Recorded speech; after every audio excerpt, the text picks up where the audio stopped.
അസ്സലാമു അലൈക്കും. ബിസ്മില്ലാഹി വൽഹംദുലില്ലാഹി വസ്സലാത്തു വസ്സലാമു അലാ റസൂലില്ലാഹി വഅലാ ആലിഹി വഅസ്ഹാബിഹിൽ ഫായിസീന ബിനില്ലാഹ്. അമ്മാ ബഅദ്. മയ്യത്തിനോട് ബന്ധപ്പെട്ട മരണമാസന്നമായ വിഷയത്തിലാണല്ലോ. അപ്പം ലാ ഇലാഹ ഇല്ലല്ലാഹ് ചൊല്ലിക്കഴിഞ്ഞാൽ പിന്നെ ആവർത്തിക്കേണ്ടതില്ല. സൂറത്തുൽ റഅദും യാസീനൊക്കെ അവിടെ ഓതുക. ചുരുക്കി പറഞ്ഞാൽ മരണം സംഭവിച്ചു. കണ്ണടച്ച് മരണം സംഭവിച്ചാൽ ആദ്യമായി എന്ത് ചെയ്യണം? എൻ്റെ ഈ ക്ലാസ് കേൾക്കുന്നവർ പല ജാതി ചെറുപ്പക്കാരികളൊക്കെ ഉണ്ടാകും. നമ്മളെല്ലാം ആശുപത്രി രോഗിൻ്റെ കൂടെ കിടക്കേണ്ടവരാണെന്നുള്ള കൂട്ട് നിൽക്കേണ്ടവരാണെന്നുള്ള കാര്യം ഓർമ്മ വേണം. പെട്ടെന്നായിരിക്കും പലതും സംഭവിക്കും. അപ്പോൾ അവിടെ ബേജാറായി അവിടെ ഉസ്താദുണ്ടോ മുക്കരിക്കുണ്ടോ നോക്കിയാതൊന്നും കിട്ടില്ല. ഈ ക്ലാസ് നിങ്ങളൊന്ന് ശ്രദ്ധിച്ചാൽ മതി. നമ്മളെ വാപ്പ, നമ്മളെ ഉമ്മ, അല്ലെങ്കിൽ നമ്മുടെ ആസ്പത്രി അപ്പുറത്തെ റൂമിൽ കിടക്കുന്നൊരു മുസ്ലിം ഓനിക്ക് മരണമാസന്നമായിരിക്കുന്ന അങ്ങ് എത്തിയിരിക്കുന്ന എന്നാൽ എന്ത് വേണം? ലൈലാലെന്ന് ചൊല്ലിക്കൊടുത്ത് ഡോക്ടർ മരിച്ചെന്ന് വിധി എഴുതി. എന്നാൽ ആദ്യം എന്ത് ചെയ്യണം? ആദ്യം ചെയ്യേണ്ടത് ആ മയ്യത്ത് ലൈവിനെ മരണപ്പെട്ട് കഴിഞ്ഞാൽ അവൻ്റെ കണ്ണ് രണ്ടും അടച്ചു കൊടുക്കുക. ആദ്യം ചെയ്യേണ്ടത് മറ്റേ ബന്ധപ്പെട്ട് വിവരറിയിക്കണം, അത് വേറെ വിഷയമാണ്. മയ്യത്തിൻ്റെ അടുത്തുള്ളവർ ചെണ്ട് ആദ്യമായി മയ്യത്തിൻ്റെ രണ്ട് കണ്ണ് ബിസ്മില്ലാഹി വഅലാ മില്ലത്തി റസൂലില്ലാഹി സല്ലല്ലാഹു അലൈഹി വസല്ലം എന്ന് പറഞ്ഞിട്ട് കണ്ണ് ചെമ്മിക്കൊടുക്കുക. കണ്ണ് ചെമ്മിക്കൊടുക്കുക. അവസാനമായി റൂഹ് പുറപ്പെടുന്നത് കണ്ണിൽ കൂടെയാണ്. റസൂലുള്ളാഹി സല്ലല്ലാഹു അലൈഹി വസല്ലം പറയുന്നു. ഉമ്മു സലമ റളിയല്ലാഹു അൻഹ ഇമാം മുസ്ലിം റഹ്മത്തുള്ളാഹി റിപ്പോർട്ട് ചെയ്യുന്നു. നബി സല്ലല്ലാഹു അലൈഹി വസല്ലം ഉമ്മു സലമൻ്റെ ആദ്യത്തെ ഭർത്താവ്, റസൂലിൻ്റെ ഭാര്യയാണ് ഉമ്മു സലമ. അതിനു മുമ്പുള്ള ഭർത്താവ് അബൂ സലമത്ത് വഫാത്താകുമ്പോൾ അവിടെ കടന്നു വന്ന് അപ്പം വഫാത്തായിരിക്കുന്നു പോയി നമുക്ക് കണ്ണിങ്ങനെ തുറന്നു വെച്ചിട്ടുണ്ട്. നബി സല്ലല്ലാഹു അലൈഹി വസല്ലം ആ കണ്ണ് ചിമ്മിക്കൊണ്ട് പറഞ്ഞു, ഇന്ന റൂഹ ഇദാ ഖുബിദ തബിയഹുൽ ബസർ. റൂഹ് പിടിച്ചു കഴിഞ്ഞാൽ കണ്ണതിനോട് താവിയാവും. അതിന് പല വ്യാഖ്യാനങ്ങളുണ്ട്, അതിപ്പോൾ കൂടുതൽ വിശദീകരിക്കുന്നില്ല. റൂഹ് പിരിഞ്ഞു പോകുമ്പോൾ ആ റൂഹിനെ നോക്കുകയാണ്, നീ എന്നെയും വിട്ടു പോവുകയാണല്ലോ എന്ന്. അല്ല, റൂഹ് പിടിക്കപ്പെട്ട കണ്ണിൻ്റെ റൂഹും പോകും, അങ്ങനെയും മേനുണ്ട്. പിന്നെ കണ്ണ് അടക്കാൻ കഴിയില്ല. റൂഹ് ഉള്ള കാലത്താണ് കണ്ണ് തുറന്നത്. അപ്പോൾ റൂഹ് പിടിച്ചാൽ കണ്ണും അതിനോട് തോന്നിച്ചാൽ കണ്ണിനും റൂഹില്ല, പിന്നെ കണ്ണ് തിരിച്ചടക്കാൻ സാധിക്കില്ല. എന്തുവാവട്ടെ, രണ്ട് കണ്ണ് മയമായി സൗമ്യമായി ആദ്യം ബിസ്മില്ലാഹി വഅലാ മില്ലത്തി റസൂലില്ലാഹി സല്ലല്ലാഹു അലൈഹി വസല്ലം. എല്ലാവരും ശ്രദ്ധിക്കുക. ഏത് ആസ്പത്രിയിലും എപ്പോൾ നമുക്ക് സംഭവിക്കാം. അപ്പോൾ ആദ്യം ചെയ്യേണ്ടത് എന്താ? രണ്ട് കണ്ണ് അടച്ചു കൊടുക്കുക. കണ്ണ് അടയുന്നില്ല എന്നാൽ എന്താ നല്ലതെന്നാ? രണ്ട് കണ്ണ് അടയുന്നില്ലെങ്കിൽ ഒരാൾ മയ്യത്തിൻ്റെ തലഭാഗത്തിരിക്കുകയും ഒരാൾ കാൽഭാഗത്തിരിക്കുകയും രണ്ട് കാലിൻ്റെ പെരുവിരലുകൾ താഴോട്ട് വലിക്കുകയും തലഭാഗത്തുള്ള ആൾ രണ്ട് തോളും കയ്യിൽ കൈയിട്ട് കുറച്ച് മേൽപോട്ടും വലിച്ച് ബുദ്ധിമുട്ടാകുന്ന രൂപത്തിലുള്ള വലിയല്ല പറയുന്നത്. ആ സമയത്ത് കണ്ണടച്ചാൽ ഏതടയാത്ത കണ്ണും അടയും എന്നാണ് പറയപ്പെടുന്നത്. കണ്ണടച്ചിട്ട് അടയുന്നില്ല എന്നാലേ ആ മയ്യത്ത് പിന്നെ ആ രണ്ട് കാലിൻ്റെ പെരുവിരലുകൾ താഴോട്ടും രണ്ട് കാലിൻ്റെ തോളും തോളിൻ്റെ ഉള്ളൂർ കൈയിട്ട് മേൽപോട്ടും വലിക്കുമ്പോൾ കണ്ണൊരാൾ അടച്ചു കൊടുത്താൽ കണ്ണ് അടയും. മയ്യത്തിൻ്റെ കുറ്റങ്ങളും കുറവുകളൊന്നും ഒരിക്കലും പറയാൻ പാടില്ല. രോഗം കാണാൻ പോന്നാക്കും, മരിച്ചിട്ട് പോയി വരുന്നാക്കും, ഇങ്ങനെയുണ്ട് ചില സുഖങ്ങൾ. പഴയ ചില ആളുകൾക്കെല്ലാം ചില രോഗത്തിൽ പോയി കിടക്കും, അവിടുന്ന് ചായയും കുടിക്കും. ആ ചായയും കുടിച്ച് കഴിഞ്ഞിട്ട് കീമം പറയുന്നത് അങ്ങനെയൊന്നും പോകില്ല, ഇനിയും കുറച്ച് കിടക്കും, എന്ത് മരണക്കളിയാ കളിച്ച് ഇങ്ങനെയൊക്കെ പറയുന്നതിന് സ്വഭാവമുണ്ട്. ഓനെ കാണാൻ പോയി അവൻ്റെ ചായയും കടിയും കുടിച്ച് കുറച്ച് 5-6 മാസമായി കിടന്നിട്ട് ഒരു മാസം ഒരു കൊല്ലം കിടന്നിട്ടുണ്ടാവും. അപ്പോഴിറങ്ങുമ്പോൾ പറയുന്ന വാക്കെന്തേ, അത് ഇനിയും കുറച്ച് കിടക്കും, എന്ത് കളിയാ കളിച്ചെന്ന്. ഇന്നലത്തെ എൻ്റെ കഴിഞ്ഞ ക്ലാസ്സുകൾ കേട്ടല്ലോ. രോഗം അല്ലാഹു തആല മുഅ്മിനിക്ക് ചെയ്യുന്ന റഹ്മത്താണ്, ദോഷങ്ങൾ പൊറുക്കാനുള്ള മൂസാ നബി അലൈഹി സ്വലാമിൻ്റെ ദുആക്ക് പകരം കൊടുത്ത ആപത്താണ്. ഇതൊന്നും പറഞ്ഞാൽ അവനെ കൊണ്ട് പിന്നെ പൊരുത്തപ്പെടിക്കാൻ കഴിയില്ല. അതുപോലെ മരിച്ച് കണ്ണടയാഞ്ഞാൽ അവിടെ പോയി യാസിൻ്റെ ഒരു ദുആന്ന് കണ്ടു കഴിയുമ്പം കണ്ടില്ലേ, മരിച്ചിട്ടും കണ്ണടച്ചിട്ടില്ല, പിന്നെയും ദുനിയാവിലേക്ക് എൻ്റെ നോട്ടം. 24 മണിക്കൂറും പണത്തിൻ്റെ പിന്നാലെ പാഞ്ഞല്ലേ, പൂതി തീർന്നിട്ടില്ല. ഈ ജാതി ഗീബത്തിലും ജീവിച്ചിരിക്കുന്നവരെ പറ്റി നമുക്ക് ഗീബത്ത് പറഞ്ഞാൽ പൊരുത്തപ്പെടിക്കാം. മരിച്ചാൾ ഗീബത്ത് പറഞ്ഞാൽ കുടുങ്ങി കേട്ടോ. മരിച്ച ആളെപ്പറ്റി ഗീബത്ത് പറഞ്ഞാൽ ജീവിച്ചിരിക്കുന്നവരെ കൊണ്ട് പൊരുത്തപ്പെടിക്കാൻ സാധിക്കും. അതുകൊണ്ട് അതോ പ്രകൃതി സംബന്ധമായി അങ്ങനെ ചില കണ്ണാടിയുന്നുണ്ടെങ്കിൽ അങ്ങനെ വെക്കുക, എന്നാണ് അതിന് കുറ്റപ്പെടുത്താൻ പാടില്ല.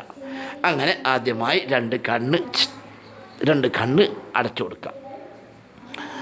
പിന്നീട് കണ്ണടച്ച് കഴിഞ്ഞാൽ കണ്ണി അടച്ചു കഴിഞ്ഞാൽ പിന്നീട് 2 താടിയെ ഒരു വീതിയുള്ള നാട കൊണ്ട്, നൂല് കൊണ്ടല്ല, വക്കോണ്ടും ചാക്കിൻ്റെ വക്കോണ്ടൊന്നല്ല, ഒരു തുണി നല്ല വീതി കീറിയിട്ട് 2 താടി കെട്ടുക. തലയും താടിയും കൂടി ഒരു വീതിയുള്ള നാട കൊണ്ട് കെട്ടുക. അതെന്തിനാണെന്ന് പറഞ്ഞാൽ അല്ലാതിരുന്ന മയ്യത്ത് വികൃതമായ രൂപത്തിലായിരിക്കും. ജീവൻ പോയില്ലേ, ബായി അങ്ങ് തുറന്നു വെച്ചാൽ പുറന്നിടത്താവും. അതൊരു വികൃതമായി കാണാതിരിക്കാൻ വേണ്ടി കുറച്ച് വീതിയുള്ള തുണി, നാടയോ തുണിയോ ആക്കണ്ട, ചെറിയ നൂലോ ആവരുത്, ഒരു തുണി നല്ല വൃത്തിയുള്ള തുണി വീതിയിൽ കീറിയിട്ട് തലയും താടിയും ഭദ്രമായി അവിടെ കെട്ടുക. രണ്ടാമത് അപ്പോൾ ഒന്ന് കണ്ണടച്ചു കൊടുക്കുക, രണ്ടാമത് തലയും താടിയും കൂടി ഒരു വീതിയുള്ള നാട കൊണ്ട് കിട്ടുക. പിന്നീട് അതോടുകൂടി കൈകാലുകളുടെ എല്ലാ ഏപ്പുകളും നിർത്തി വെക്കുക. ചുരുക്കം പറഞ്ഞാൽ മരിച്ചാൽ നമ്മൾ ബന്ധപ്പെട്ട ഒരു വീട്ടിൽ നിന്നാണ് മരിച്ചതെങ്കിൽ എനിക്ക് ആസ്പത്രി മരിച്ചെന്ന് ഉറപ്പായി കഴിഞ്ഞാൽ എല്ലാവരെയും പുറത്താക്കുക. അവിടെ ബന്ധുക്കൾ മാത്രം അവിടെ നിൽക്കുക. അതായത് ഇതൊക്കെ ഒരുക്കുമ്പോൾ അവറത്തൊന്നും പുറത്ത് കാണാൻ പാടില്ല, അദ്ദേഹത്തിൻ്റെ വസ്ത്രമൊക്കെ നിൽക്കാനുണ്ട്. അവിടെ ബന്ധുക്കൾ മാത്രം, അവിടെയൊക്കെ മോൻ തന്നെ മുമ്പിലുണ്ടാണ്, മോനും മോളും. അപ്പം മയ്യത്തിൻ്റെ കൈയിൻ്റെ വിരലിൻ്റെ 3 വിരലുകൾ, 3 മടക്കുകൾ, മുള്ളം കൈയും മുൻകൈയും, തണ്ടം കൈ, തോളും കൈ, ഇതെല്ലാം മെല്ലെ മനുഷ്യനോട് സൗമ്യമായി നിർത്തി വീട്ടി വെക്കുക. അതായത് കുളിപ്പിക്കൽ എളുപ്പമാകാൻ വേണ്ടിയാണ്. ഈ മയ്യത്ത് റൂഹ് പോയ ഉടനെ ദേഹത്തിൽ കുറച്ച് ചൂടുണ്ടാവും. ആ സമയത്ത് എല്ലാം നീങ്ങിയാൽ മറിക്കാൻ നീരും. മരിച്ച് വെള്ളത്തിൽ വീണ് മരിച്ചാൽ മയ്യത്തെല്ലാം കാണാൻ 2 ദിവസം പിറ്റേന്ന് മയ്യത്ത് കിട്ടിയാൽ കയ്യെല്ലാം ഇങ്ങനെ ബില്ലിച്ചിട്ട് കൊള്ളി പോലെ ഉണ്ടാവും, ഒന്നും മടങ്ങില്ല. അതിനാണ് കുളിപ്പിച്ച ഉടനെ കൈകാലുകളുടെ ഓരോ വിരലുകളും ഓരോ ഏപ്പുകളും മെല്ലെ 1-2 മടക്കിയിട്ട് നിർത്തി വെക്കുക. അങ്ങനെ കാലിൻ്റെ വിരൽ, കാലിൻ്റെ നെരിയാണി, കാലിൻ്റെ മുട്ട്, പിന്നെ ആ കാൽ അങ്ങനെ തന്നെ അരവരെ മടക്കുക, വയറിലേക്ക് മെല്ലെ മടക്കുക. അപ്പോൾ ആ മടക്കുമ്പോൾ എന്താവണം, അവറത്തൊന്നും വെളിവാവരുത്. സ്വന്തം ഉമ്മാൻ്റെ ആയാലും ഉപ്പാൻ്റെ ആയാലും ഭാര്യൻ്റെ ആയാലും ആവശ്യമില്ലാണ്ട് അവർക്ക് നോക്കാൻ മരിച്ചിരിക്കാൻ പാടില്ല. ഭാര്യ ഭർത്താക്കൾക്ക് എപ്പോഴും കാണാനുള്ള അവകാശമുണ്ട്. ഉമ്മാക്കായാലും മെഹറമിനായാലും തൊട്ടാ ഒന്നും മുറിയാത്തവർക്ക് മുട്ടുപൊക്കിൻ്റെ കാണാൻ പാടില്ല, തൊടാനും പാടില്ല. അപ്പോൾ അതിനാണ് ആ സമയത്ത് എല്ലാവരും പുറത്താക്കണം, ഞങ്ങൾ ഇതൊന്ന് ഒരുക്കട്ടെ എന്നുണ്ട്. ആവശ്യമുള്ളവർ മാത്രം നിൽക്കുക. അങ്ങനെ ആദ്യമായി കണ്ണടച്ചു കൊടുക്കുക, രണ്ടാമത് തലയും താടിയും കൂടി നാടയുള്ള വീതിയുള്ള നാട കൊണ്ട് കെട്ടുക, മൂന്നാമത് ആ മയ്യത്തിൻ്റെ കൈകാലുകളൊക്കെ ഏപ്പുകളൊക്കെ സൗമ്യമായി നിൽക്കുക. കാല് വാദം പിടിച്ച് മടങ്ങുക, മടങ്ങുന്നില്ല എന്നാൽ എണ്ണ ദൈനംദിനം കുഴമ്പ് വരട്ടിയാൽ മടങ്ങും എന്ന് ആരെങ്കിലും പറയുന്നുണ്ടെങ്കിൽ, അതുപോലെ എന്തെങ്കിലും കുഴമ്പോ എണ്ണയോ തേച്ചാൽ അത് മടങ്ങുന്ന അഭിപ്രായം ഉണ്ടെങ്കിൽ അതും കൂടി ചെയ്യാവുന്നതാണ്, അതിൽ തെറ്റൊന്നുമില്ല. അങ്ങനെ അവയവങ്ങളെല്ലാം മടക്കി നേരെ വെക്കുക. പിന്നീട് ചെയ്യാനുള്ളത് ദേഹം ആകെ ഒരു നേരിയ വസ്ത്രം കൊണ്ട് മൂടുക. നേരിയ വസ്ത്രം കട്ടിയുള്ള, വളരെ ചൂടാവരുത്. നേരിയ വസ്ത്രം മേലിൽ നോക്കിയാൽ ദേഹം കാണുന്ന രൂപത്തിലുള്ള മൽമൽ പോലത്തെ അല്ല, പ്രത്യേകിച്ച് ഫോറിൻ തുണിയല്ല ഇവിടെ ഉണ്ട്, കോട്ടൺ തുണി, നല്ല കോട്ടൺ വെള്ളമുണ്ട്. അതാ കാറ്റ് കയറണം, അല്ലെങ്കിൽ മയ്യത്ത് പകർച്ചയാവും. ഫാനിട്ട് വെക്കുന്നത് നല്ലതാണ്, മയ്യത്ത് ചൂടാവാതിരിക്കാൻ വേണ്ടി. നേരിയ വസ്ത്രം കൊണ്ട് ഒരു വസ്ത്രം, നല്ല നീണ്ട വസ്ത്രം. അതുകൊണ്ട് തന്നെ എപ്പോഴും ഒരു വീട്ടിൻ്റെ ഒരു വെള്ള വസ്ത്രം, ഇപ്പോഴത്തെ ചില വീട്ടിലെല്ലാം ഉണ്ടാവും, ബ്ലാങ്കറ്റ് 4 അടുപ്പിട്ടുണ്ട്, എല്ലാം ഉണ്ടാവും. പക്ഷെ എന്നാലും അത് മരിച്ചാൽ മൂടാൻ പറ്റിയ വെള്ളത്തുണി കിട്ടുമല്ലോ. പാൻ്റല്ല, എല്ലാവരും പാൻ്റാ കൊടുക്കുക. പഴയ ഉമ്മമാർക്കെല്ലാം ശീലമുണ്ട്, ഏതും ഒരാൾ കൊടുത്ത് കുറച്ച് പഴയ തുണി വെള്ളതായാൽ ഉമ്മാമാരെ അലക്കി വൃത്തിയാക്കി വെക്കും. ഒരു പൊരിയിൽ വെളുത്ത തുണി എപ്പോഴും നല്ലതാണെന്ന് പറഞ്ഞാൽ അവർ മടക്കി വെക്കുന്നതാണ്. ഇപ്പോൾ ഒന്നും അറിയില്ല, എല്ലാം ഉണ്ടാവും, പോകുന്ന സാധനം TV എല്ലാം ഉണ്ടാവും. മരിച്ച മയ്യത്ത് ഓർക്കേണ്ട തുണി നോക്കിയാൽ ഉണ്ടാവില്ല. അപ്പം അതുകൊണ്ട് അവളെ കൊടുക്കുക, അല്ലെങ്കിൽ ഇതാ കൊടുക്കുക, പാൻ്റാണ്. അപ്പം അതൊക്കെ ഈ ക്ലാസ് കേൾക്കുന്ന സ്ത്രീകൾ അതൊക്കെ ഒന്ന് ശ്രദ്ധിക്കാം. ഒരു നല്ലൊരു മയ്യത്ത് നീട്ടാനുള്ള ഒന്ന് വെള്ള തുണിയൊന്ന് അലക്കി വൃത്തിയാക്കി വെക്കുന്ന സൂക്ഷിക്കുന്നത് നല്ലതാണ്. ഒരു തുണി കൊണ്ട് ആകെ മൂടുന്ന തുണി, ആ മൂടിയിട്ട് കാലിൻ്റെ ഭാഗത്തുള്ള തുണി വിരലിൻ്റെ അടിക്കും, തലഭാഗത്തുള്ളതായ തുണി തലയുടെ അടിക്കാക്കി വെക്കണം. അപ്പോൾ അതുകൊണ്ട് തന്നെ ക്യൂ നിന്ന് മയ്യത്ത് കാണൽ എന്തല്ല, സുന്നത്തിൽപ്പെട്ടതല്ല, തെറ്റാന്ന് ഞാൻ പറയുന്നില്ല. ഒന്ന്. രണ്ടാമത് മയ്യത്ത് കാണുന്ന ഒരു കാര്യം, ആര് കാണാൻ പറ്റുന്ന മയ്യത്ത്. അന്യ സ്ത്രീകളുടെ മയ്യത്ത് പുരുഷന്മാർ നോക്കുന്ന സ്വഭാവം എവിടെയുമില്ല. പക്ഷേ ആണുങ്ങൾ മരിച്ചാൽ എല്ലാവരും വ്യാപണ്ട് ഉമ്മയും വ്യാപണ്ട് പങ്കും കാരണോളം മോൻ്റെ വളമ്മായും മോൻ്റെ വീട്ടിൽ നിന്ന് വരുന്ന പെണ്ണുങ്ങളും ഇങ്ങനെ. അത് വേണ്ട. എൻ്റെ ക്ലാസ് കേൾക്കുന്ന ആളുകളെങ്കിലും ഇന്നു മുതൽ അത് നിർത്തണം.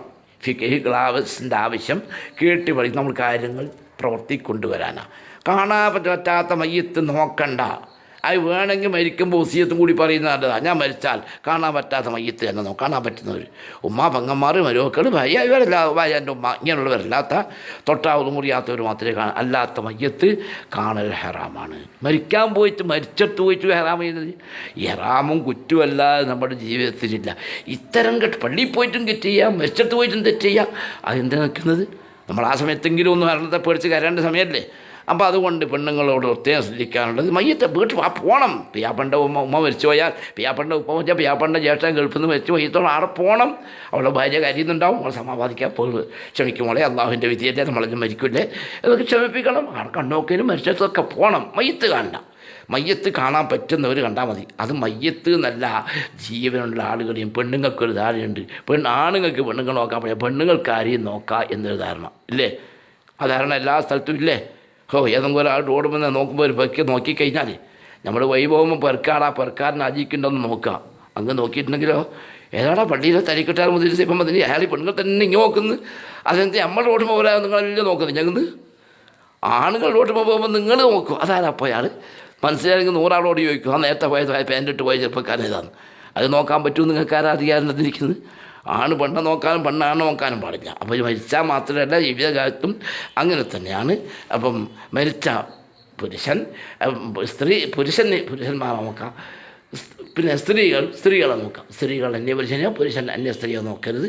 അപ്പം ചുരുക്കത്തിൽ തുണി കൊണ്ട് മൂടിയാൽ അകത്തുണ്ടടിയിലാക്കുക എന്നത്. മറിച്ച് സാലിഹ്യങ്ങളും ബന്ധപ്പെട്ടവരാണെങ്കിൽ നോക്കാം. ചുമ്മിക്കലും കൂടി ചെയ്യാം. റസൂലുള്ളാഹി സ്വല്ലല്ലാഹു അലൈഹി വസല്ലം അബൂബക്കർ സിദ്ദീഖ് റളിയല്ലാഹു അൻഹു ചുമ്മിച്ചിട്ടുണ്ട്. ഇൻഷാ അല്ലാഹ് ബാക്കി നാളെ.